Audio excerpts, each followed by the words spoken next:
In November 1922, in the silent sands of the Valley of the Kings, a sealed doorway waited in the darkness. For years, the world believed there was nothing left to find in Egypt. The great tombs had already been discovered, the treasures looted, the mysteries exhausted. But one man refused to believe that. His name was Howard Carter. And on November 4th, beneath layers of rubble and forgotten stone, his team uncovered a step carved into the bedrock. Then another, and another. 16 steps leading down into the earth. At the bottom stood a sealed door marked with royal cartouches, the name of a nearly forgotten pharaoh, Tutankhamun, a king who had died more than 3,000 years earlier, a king whose tomb appeared untouched. Carter sent a telegram to the expedition's financial backer, Lord Carnarvon. At last, have made wonderful discovery in Valley. Weeks later, Carnarvon arrived in Egypt. The air was tense, electric.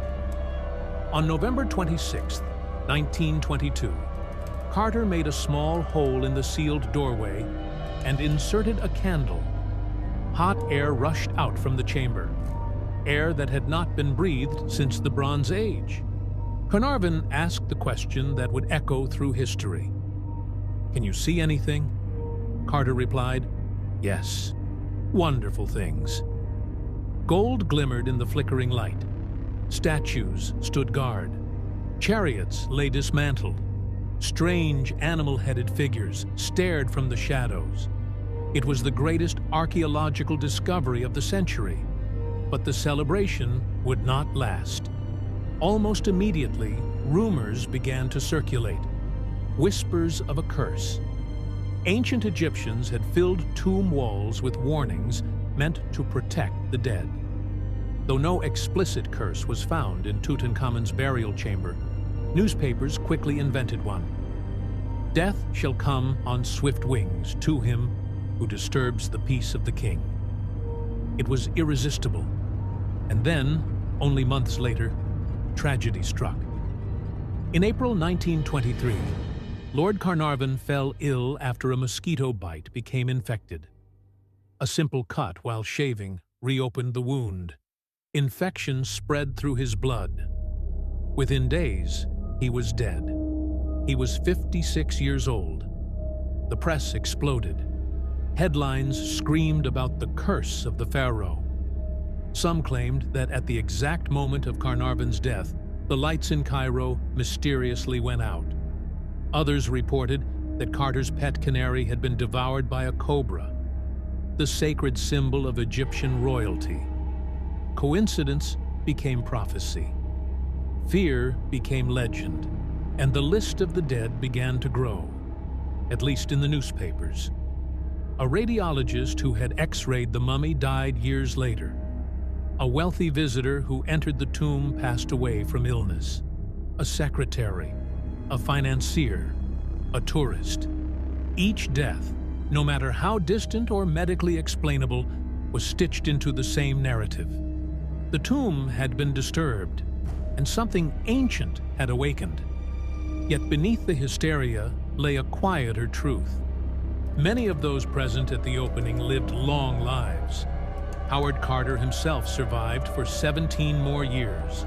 He died in 1939, not from a curse, but from cancer.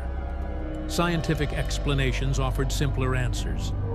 Sealed tombs can contain mold spores, bacteria, fungi capable of causing respiratory illness in already weakened individuals. Lord Carnarvon had suffered poor health for years following a car accident. Infections in the early 20th century were often fatal, but logic has never competed well with myth. The 1920s were hungry for mystery. The world had just survived a devastating war. People longed for wonder and for fear. Egypt provided both. The discovery ignited a global obsession. Tutmania swept across Europe and America. Jewelry, fashion, architecture, all borrowed Egyptian motifs. But beneath the glamour lingered something darker, The idea that ancient civilizations were not entirely gone, that they could still reach forward through time, that disturbing the past carried consequences. The real power of the so-called curse was never supernatural. It was psychological. For centuries, tombs had been looted without remorse. Empires had stripped Egypt of its treasures. But Tutankhamun's tomb felt different.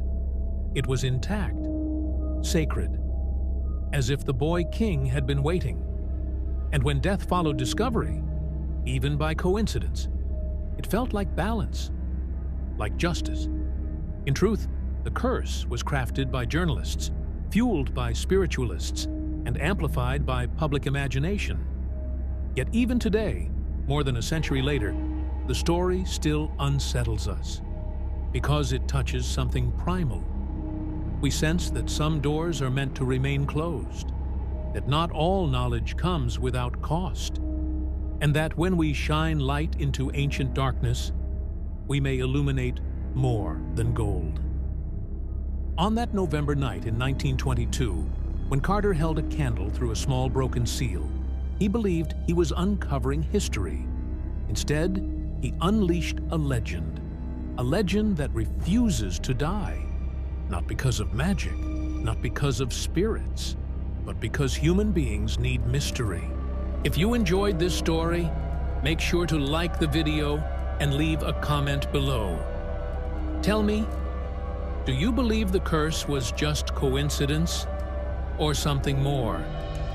Your thoughts might shape the next mystery we uncover.